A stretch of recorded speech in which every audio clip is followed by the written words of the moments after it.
4 വർഷ ബിരുദ പ്രോഗ്രാമിന്റെ ആദ്യ വർഷം പൂർത്തീകരിച്ച വിദ്യാർത്ഥിനികൾക്ക് മേജർ വിഷയം മാറ്റാനും കോളേജ് മാറ്റത്തിനും അന്തർ സർവകലാശാല മാറ്റത്തിനും ആവശ്യമായ മാർഗനിർദ്ദേശങ്ങൾ അംഗീകരിച്ചതായി ഉന്നത വിദ്യാഭ്യാസ മന്ത്രി ഡോക്ടർ ആർ ബിന്ദു കേരള സർവകലാശാല സിൻഡിക്കേറ്റ് ആസ്ഥാനത്ത് വാർത്താ സമ്മേളനത്തിൽ പറഞ്ഞു.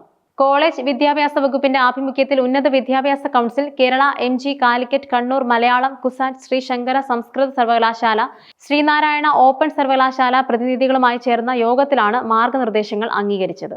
FIUGP സംസ്ഥാനതല മോണിറ്ററിംഗ് സമിതിയാണ് മാർഗനിർദ്ദേശങ്ങൾ അടങ്ങിയ സ്റ്റാൻഡേർഡ് ഓപ്പറേറ്റിംഗ് പ്രൊസീജിയർ തയ്യാറാക്കിയത്. ഇതിന്റെ അടിസ്ഥാനത്തിൽ സർവകലാശാലകൾ വിശദമായ മാർഗനിർദ്ദേശങ്ങൾ പ്രസിദ്ധീകരിക്കും. മേജർ മാറ്റത്തിനായി അടുത്ത അക്കാദമിക് വർഷത്തിന്റെ ആദ്യ പ്രവൃത്തി ദിനം ഓരോ വിഷയങ്ങളിലുമുള്ള ഒഴിവുകൾ കോളേജുകൾ പ്രസിദ്ധീകരിക്കും. ആവശ്യമെങ്കിൽ 10% അധികം സീറ്റ് ഇതിനായി അനുവദിക്കും. മൈനറായോ മൾട്ടി ഡിസിപ്ലിനറി കോഴ്സിലോ പഠിക്കുന്ന വിഷയങ്ങളിലേക്കാണ് മേജർ മാറ്റാൻ സാധിക്കുക. ആദ്യ 2 സെമസ്റ്ററുകളിൽ മേജർ മാറ്റം ആഗ്രഹിക്കുന്ന വിഷയങ്ങളിൽ വിദ്യാർത്ഥികളുടെ മാർക്ക് അടിസ്ഥാനപ്പെടുത്തി കോളേജുകളിൽ റാങ്ക് ലിസ്റ്റ് തയ്യാറാക്കും. ഒരു വിദ്യാർത്ഥി മാറിപ്പോകുന്ന സീറ്റിലേക്കും പ്രവേശനം നടത്താം. ആദ്യത്തെ 5 പ്രവൃത്തി ദിവസങ്ങൾക്കുള്ളിൽ ഈ പ്രക്രിയ പൂർത്തിയാക്കും. കോളേജ് തലത്തിൽ മേജർ മാറ്റങ്ങൾക്ക് ശേഷം ഒഴിവ് വരുന്ന സീറ്റുകൾ സർവകലാശാലയെ അറിയിച്ച് ഒഴിവുകൾ പ്രസിദ്ധീകരിക്കും. തുടർന്ന് വിദ്യാർത്ഥികളിൽ നിന്നും ലഭിക്കുന്ന അപേക്ഷ പരിഗണിച്ച് പ്രത്യേക റാങ്ക് ലിസ്റ്റ് തയ്യാറാക്കി കോളേജുകൾക്ക് നൽകും. കോളേജുകളാണ് വിദ്യാർത്ഥികളുടെ പ്രവേശന നടപടി പൂർത്തിയാക്കുക. നിലവിൽ പഠിക്കുന്ന സ്ഥാപനത്തിൽ റാഗിംഗ് അടക്കമുള്ള അച്ചടക്ക നടപടികൾ നേരിട്ടിട്ടില്ല എന്ന സാക്ഷ്യപത്രം വിദ്യാർത്ഥി ഹാജരാക്കുകയും വേണം. ആദ്യ 2 സെമസ്റ്ററുകളിൽ മുഴുവൻ കോഴ്സുകളും വിജയിച്ച വിദ്യാർത്ഥികൾക്ക് അന്തർ സർവകലാശാല മാറ്റത്തിന് അപേക്ഷിക്കാം.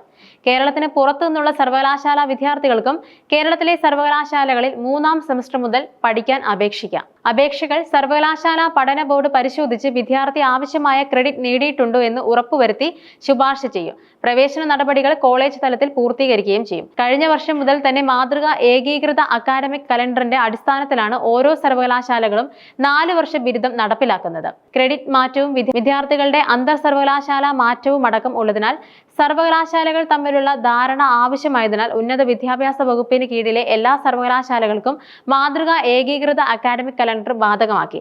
ഏറ്റവും വേഗത്തിലും ലളിതമായും പഠനവും പരീക്ഷയും മൂല്യനിർണ്ണയവും പരീക്ഷാ ഫലവും പ്രസിദ്ധീകരിക്കുന്നതിന് ആവശ്യമായ വിധത്തിലാണ് കലണ്ടർ തയ്യാറാക്കിയിരിക്കുന്നതെന്നും മന്ത്രി പറഞ്ഞു. നിലവിലെ ടീച്ചിംഗ്, ലേണിംഗ്, എക്സാമിനേഷൻ, ഇവാലുവേഷൻ രീതികളിലുള്ള സമഗ്രമായ മാറ്റത്തോടെ തൊഴിലും നൈപുണ്യവും ഉറപ്പാക്കുന്ന വിധത്തിലും അധ്യാപകർക്കും വിദ്യാർത്ഥികൾക്കും അവകാശങ്ങൾ ഉറപ്പാക്കുന്ന തരത്തിലുമാണ് 4 വർഷ ബിരുദ പ്രോഗ്രാമിന്റെ ഘടന.